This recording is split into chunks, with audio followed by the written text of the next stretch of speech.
할렐루야. 오늘도 하나님의 은혜를 사모하여 금요 기도회로 각 가정에서 영상으로 하나님께 예배하는 모든 엘림교회 성도님들을 주님의 이름으로 사랑하고 축복합니다. 이번 한 주간은 고난주간으로 보냈는데요. 고난주간 어떻게 보내셨나요? 주님의 고난에 동참하며 주님의 고난을 묵상하며 보내셨나요? 고난주간이었지만 오히려 우리는 주님을 부인하고 주님을 외면하고 주님을 십자가에 못 박으며 그렇게 한 주간을 보냈는지도 모르겠습니다. 그러나 우리 구주 예수 그리스도께서는 우리를 대신하여 십자가에 달려 죽으심으로 우리를 하나님 아버지께로 인도하셨습니다. 그 은혜를 힘입어, 그 사랑을 힘입어 오늘 이 시간 예수 나의 치료자라는 찬양을 고백하며 함께 나아가겠습니다.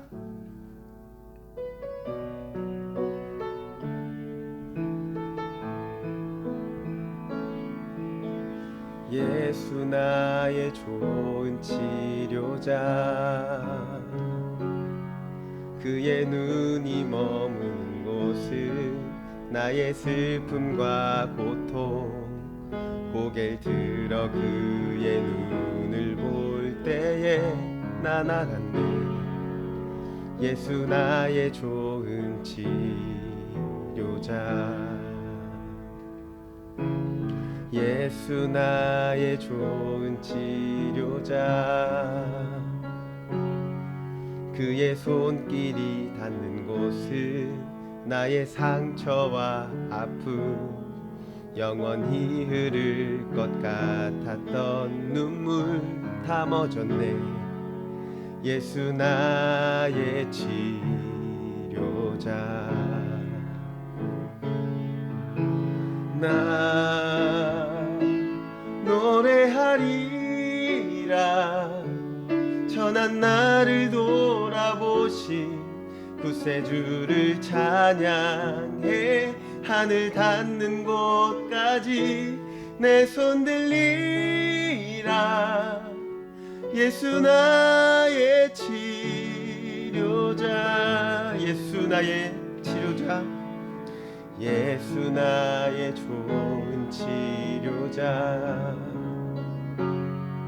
그의 눈이 머무는 곳은 나의 슬픔과 고통, 고개를 들어 그의 눈을 볼 때에 난 알았네.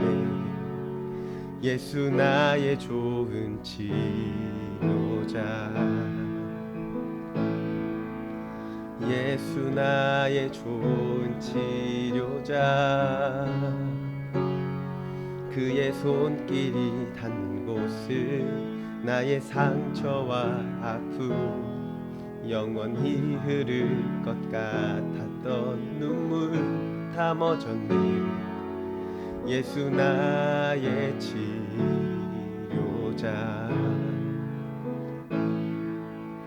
나 노래하리라.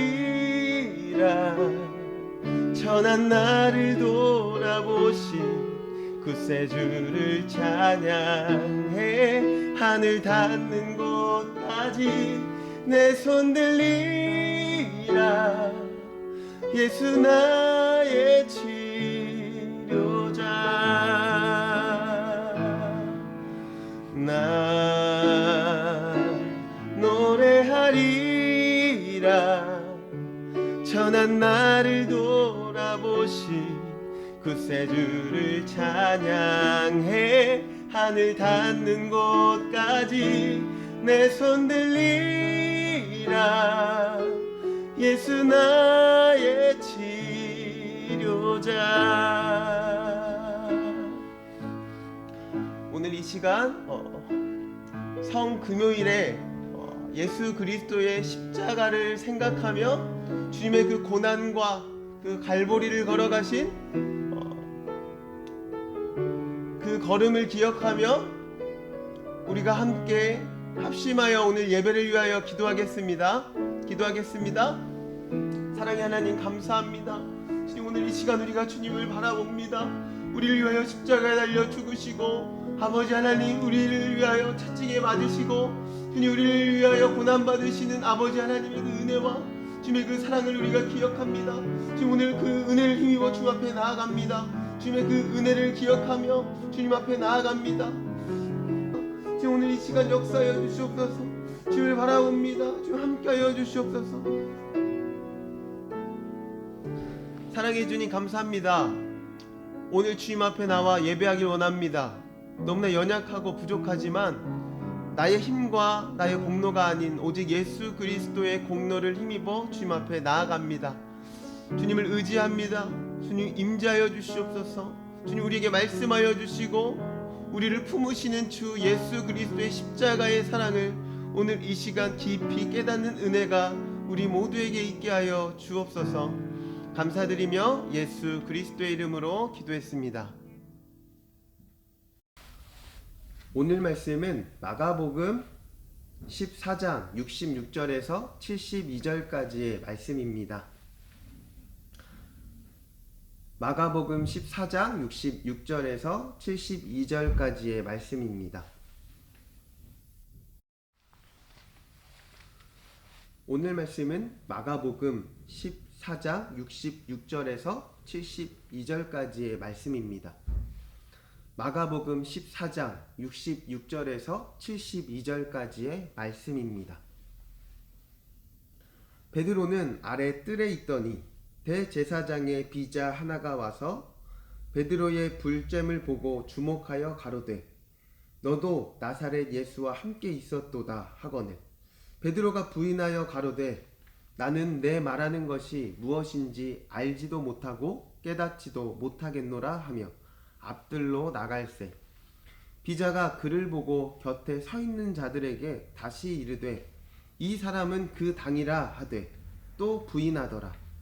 조금 후에 곁에 서 있는 사람들이 다시 베드로에게 말하되 너는 갈릴리 사람이니 참으로 그 당이니라. 베드로가 저주하며 맹세하되 나는 너희의 말하는 이 사람을 알지 못하노라 하니 닭이 곧 두 번째 울더라. 이에 베드로가 예수께서 자기에게 하신 말씀 곧 닭이 두 번 울기 전에 내가 세 번 나를 부인하리라 하심이 기억되어 생각하고 울었더라. 우리는 금요 기도회로 드리는 지난 2주 동안 마가복음 14장을 통해서 예수님의 순환을 살펴보았습니다. 다시 정리하면 예수님과 제자들은 유월절 식사를 하고 감난원이라 불리는 예수님께서 자주 가서 기도하시던 그 장소로 가셨습니다.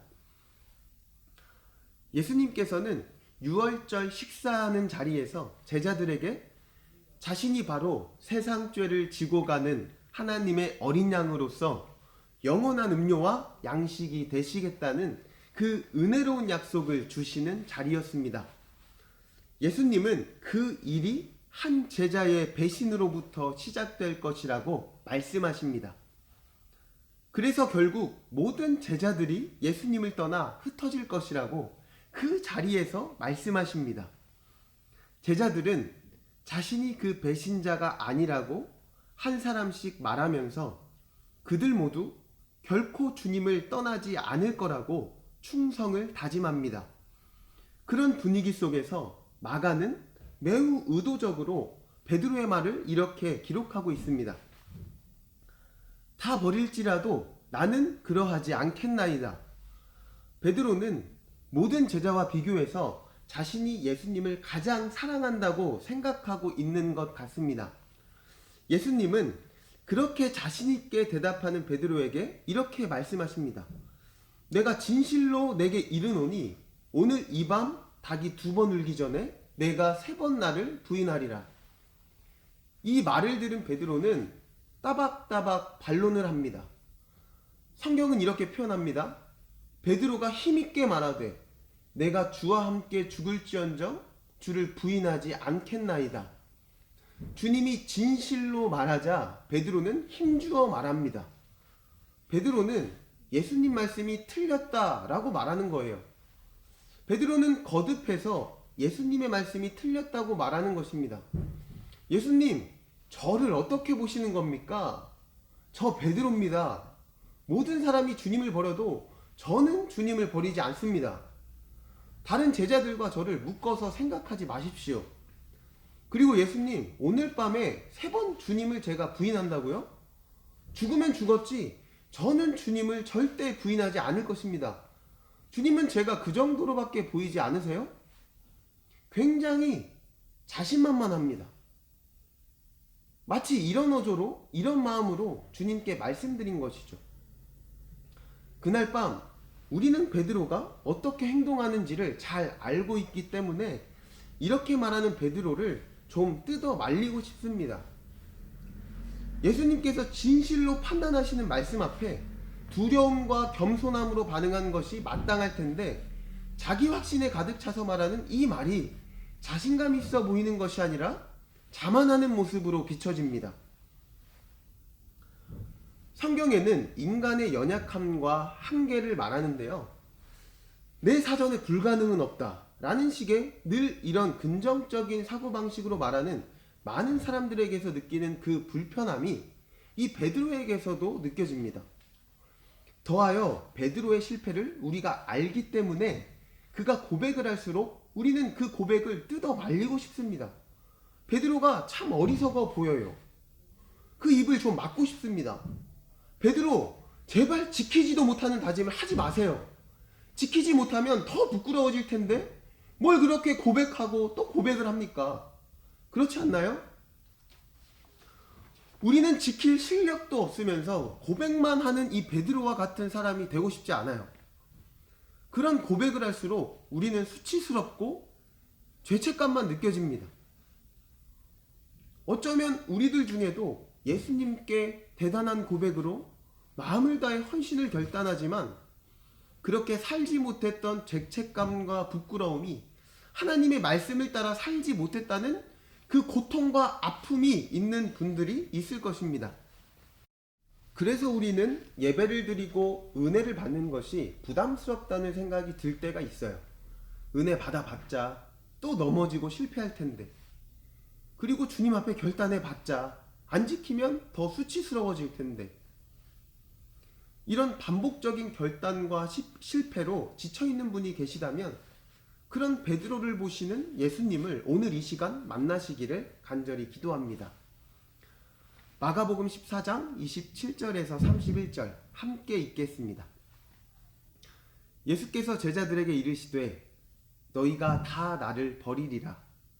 이는 기록된 바 내가 목자를 치리니 양들이 흩어지리라 하였느니라. 그러나 내가 살아난 후에 너희보다 먼저 갈릴리로 가리라. 베드로가 여짜오되 다 버릴지라도 나는 그렇지 않겠나이다. 예수께서 가라사대 내가 진실로 내게 이르노니 오늘 이 밤 닭이 2번 울기 전에 내가 3번 나를 부인하리라.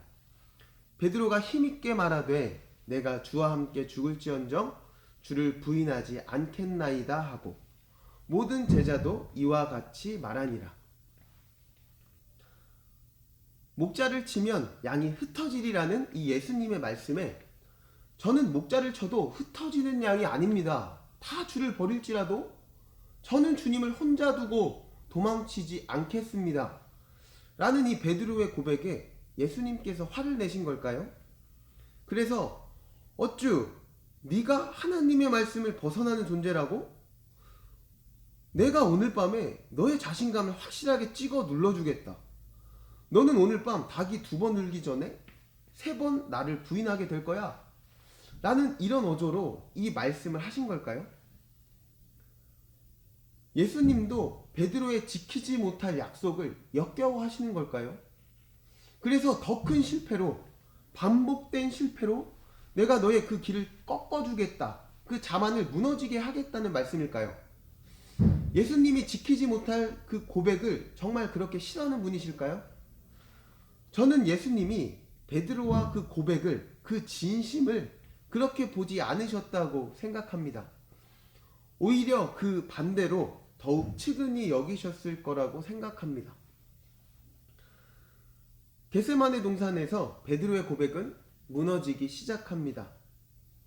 예수님께서 깨어 함께 기도하자고 말씀하셨으나 고통 가운데 기도하시는 예수님을 베드로는 혼자 두고 잠에 듭니다. 그는 예수님을 위해서 죽을 마음은 있지만 잠을 이길 마음은 없습니다. 예수님은 피곤함을 이기지 못하는 베드로에게 이렇게 말씀하세요. 마음은 원이로되 육신이 약하도다. 베드로야, 내 고백에 진심은 있으나 진실은 없음을 이제 알겠느냐? 너는 나와 함께 죽을 수 있다고 생각하겠으나 너는 나와 함께 깨어있지 못할 정도로 약한 존재란다. 내 고백에 진심은 있으나 진리는 없구나. 너는 그 고백을 지킬 실력이 없기 때문에 그렇다. 그러나 베드로는 붙잡히신 예수님 앞에 자신의 고백을 지키기 위해 칼을 들어서 대제사장의 종의 길을 칩니다. 예수님의 기도의 요청에 깨어서 예수님과 함께 영적으로 동행하지 못했는데 이제 육적인 방법으로 예수님을 지키겠다고 나서는 거예요. 육신으로는 예수님과 동행할 수 있었을까요? 예수님은 베드로를 책망하십니다. 너는 세상의 방법으로 나를 지키려고 하느냐? 너는 세상의 방법으로 하나님 나라를 이루고 구원을 이루려고 하느냐? 칼을 칼집에 꽂아 두어라.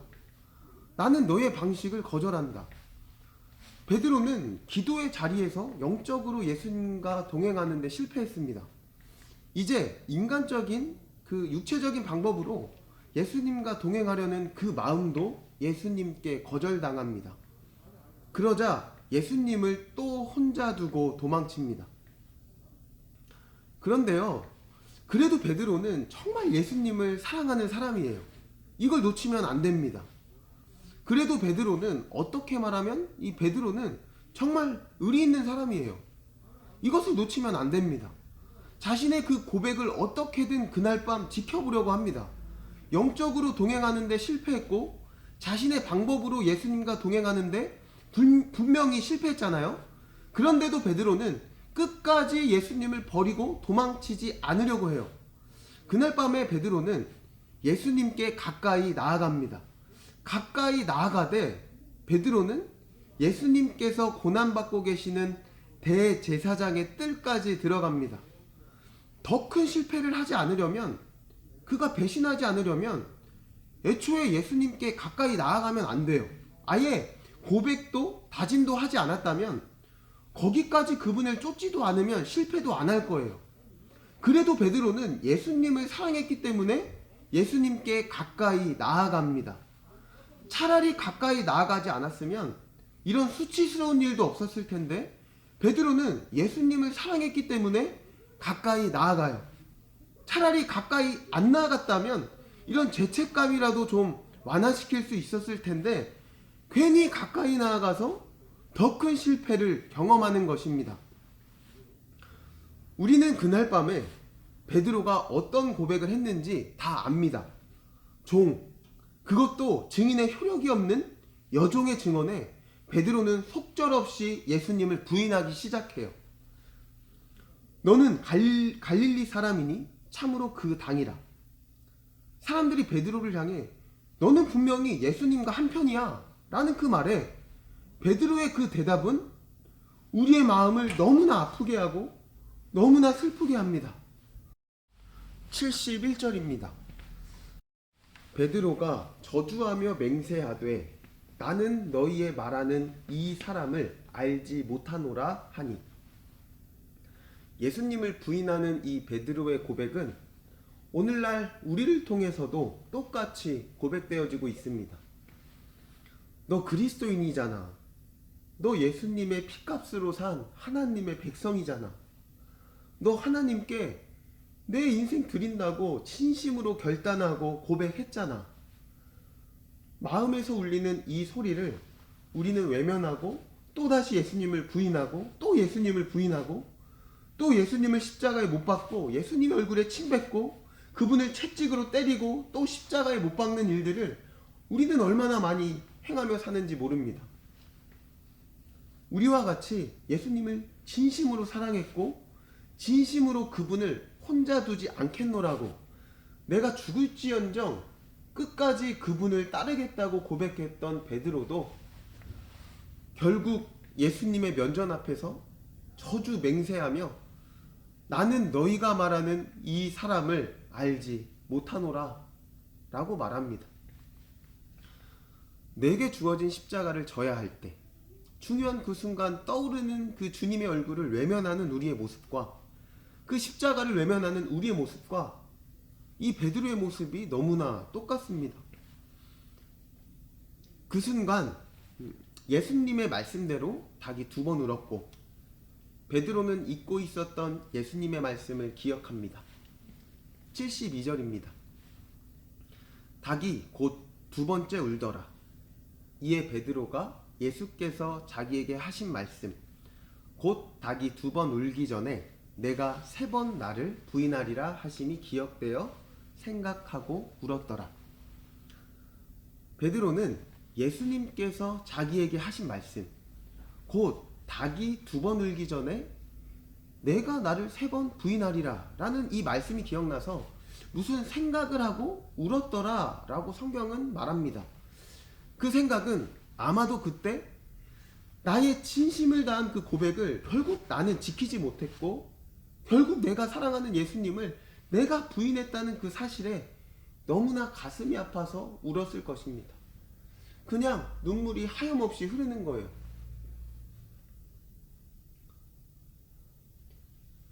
그리고 누가복음은 한 가지를 더 추가해서 말하고 있는데요. 바로 이 말씀입니다. 닭이 울고 주께서 돌이켜 베드로를 보시니. 예수님의 눈빛이 어땠길래 그가 주님이 하신 말씀이 기억났을까요? 내 말이 맞았지? 하고 째려보셨을까요? 그렇지 않았을 것 같아요. 왜 그는 그 예수님의 눈빛에 그렇게 울었을까요? 예수님의 눈빛이 어땠을까? 예수님의 말씀대로 3번 부인한 베드로를 보면서 어떻게 보셨을까? 저는 예수님께서 이 실패한 베드로를 측은하게 보셨다. 그리고 따뜻하게 그 영혼을 보셨을 거라고 저는 믿습니다. 아마도 겟세마네 동산에서 잠든 베드로를 보시면서 보셨던 그 눈빛과 비슷하셨을 것 같아요. 베드로야, 알겠느냐? 마음은 원이로되 육신은 약하단다. 내 의지로 내 힘으로 나와 이 길을 걸을 수 없단다. 내 진심으로만 나를 따를 수는 없단다. 이것이 너의 실력이란다. 너의 고백의 실력이 여기까지란다. 그러니 기억하라. 지금 이 모든 일이 내 말대로 되고 있는 것이란다. 나는 내가 말한 대로 너의 구원을 이루고 있단다. 베드로는 그날 밤 유월절 식사에서 예수님이 자신의 진심을 몰라준다고 속상해했던 그 사람이에요. 그러나 이제 그는 예수님의 말씀이 그대로 이루어진 것을 볼 때 깨닫습니다. 예수님께서 나의 진심을 몰랐던 것이 아니라 내가 예수님의 진리를 몰랐구나. 주님은 나의 실패를 아셨구나. 나의 고백의 실력을 다 알고 계셨구나 라는 사실을 깨달았을 것입니다. 베드로는 그런 예수님 앞에 자신의 고백으로 한없이 마음이 아팠을 거예요. 그러나 그날을 기억하며 평생을 외쳐 이 예수님의 사랑을 느끼며 이렇게 고백했을 것입니다. 우리 구주 예수님은 내가 실패할 것을 알고 계시면서 나를 사람을 낚는 업으로 불러주셨습니다. 내가 내 고백에 실패할 것을 아시면서도 그분은 나를 끝까지 붙들어 주셨고 사랑하셨습니다. 배신한 나를 예수님은 품어주셨습니다. 이렇게 고백했을 거예요. 그 베드로가 이 시간 우리 모두에게 증언합니다. 우리는 우리의 고백을 살아낼 실력이 없습니다. 진심만 가지고는 예수님을 따를 수 없습니다. 저를 보십시오. 혹시 여러분도 저처럼 고백을 살아내지 못하는 사람이라면 자신의 고백에 진심은 있으나 그것을 지킬 실력이 없는 사람이라면 그래서 밤에 눈물을 흘린 적이 있다면, 하룻밤에도 수없이 예수님을 부인하고 그런 나를 직시하면서 울어본 적이 있다면 저를 보십시오. 우리 구주 예수님은 나를 버리지 않으셨습니다. 그렇게 실패할 것을 아시면서 날 부르셨습니다. 그렇게 실패한 나를 예수님은 포기한 적이 없으십니다. 그런 나를 찾아오셨습니다. 그래서 나는 실패한 곳에서도 예수님을 만납니다. 내가 예수님을 배신한 곳에서 예수님을 만납니다. 이제 나는 내 열정으로 예수님을 쫓을 수 있다고 생각하지 않습니다. 오직 주님의 은혜를 의지하며 주님을 따를 뿐입니다. 사랑하는 엘림교회 성도 여러분, 오늘 말씀을 통해 우리는 이 한 가지를 깨닫기를 바랍니다. 배신한 제자. 그래서 울고 있는 우리를 예수님은 품으십니다. 이 말씀이 여러분에게 위로가 되기를 바랍니다. 자신을 대단하게 여기지 마세요. 베드로와 별반 다르지 않는 우리의 모습입니다. 그러나 예수님은 넘어지고 실패한 제자 베드로를 십자가의 사랑으로 품으셨습니다. 그리고 우리 또한 십자가 위에서 품으셨습니다. 그 베드로의 구주 예수 그리스도가 바로 우리의 구주 예수 그리스도인 줄 믿습니다. 함께 기도하겠습니다. 거룩하신 하나님 아버지, 주님 앞에 고개를 들 면목이 없습니다. 주님을 위해 살겠다고 다짐하고 또 다짐하지만 여전히 우리는 또 넘어집니다. 그러나 소망 없는 나를 보는 것이 아니라 나를 구원하시는 완전하신 예수 그리스도를 바라봄으로 우리 안에 영원한 생명과 영원한 자유와 평강이 우리 안에 넘쳐나게 하여 주옵소서. 우리가 온전하게 주님을 바라보길 원합니다. 우리가 어떤 존재인지, 그리고 하나님께서 우리를 위해 어떤 일을 행하셨는지 우리가 온전히 알게 하옵소서. 복음을 온전하게 깨닫게 하옵소서. 고난받으시고 십자가에 달려 죽으시고 부활하신 예수 그리스도의 이름으로 기도합니다. 이제 함께 공동기도문을 따라 기도하겠습니다. 공동기도문은 화면을 보고 기도해 주시기 바랍니다. 첫째, 나라와 민족을 위하여 기도하겠습니다.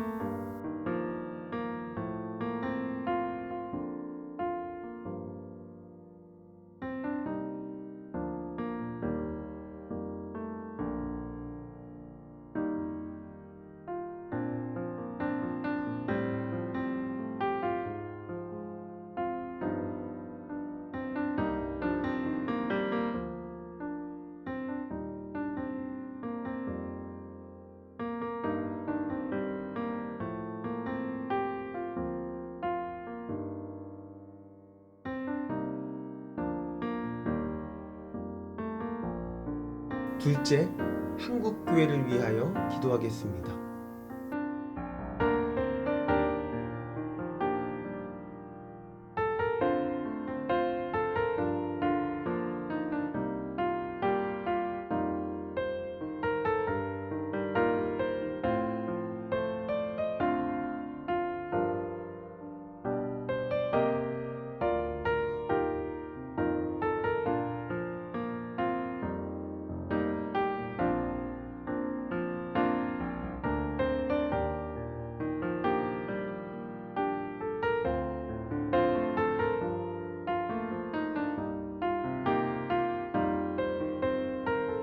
셋째, 엘림교회를 위하여 기도하겠습니다.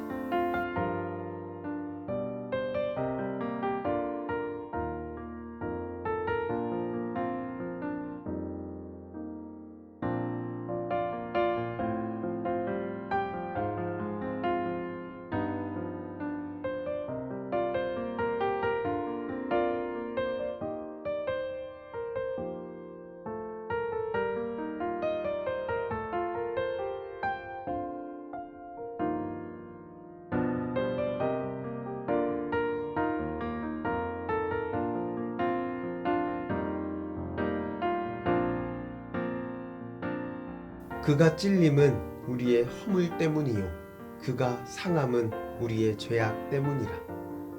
그가 징계를 받음으로 우리가 평화를 누리고 그가 채찍에 맞음으로 우리가 나음을 받았도다. 거룩하신 하나님 아버지, 나의 죄를 위하여 고난받으시고 십자가에 달려 찢기시고 다시 부활하신 예수 그리스도를 믿습니다. 만물보다 심히 부패한 우리의 마음을 새롭게 하시고 오직 나를 구원하신 예수 그리스도를 따라 눈을 감는 그날까지 신실하게 주님을 따르는 저희들 모두가 되게 하여 주옵소서. 끝까지 우리를 포기하지 않으시고 모든 일을 이루시는 예수 그리스도의 이름으로 기도했습니다. 계속해서 개인 기도 제목을 가지고 기도하며 주님께 나아가겠습니다.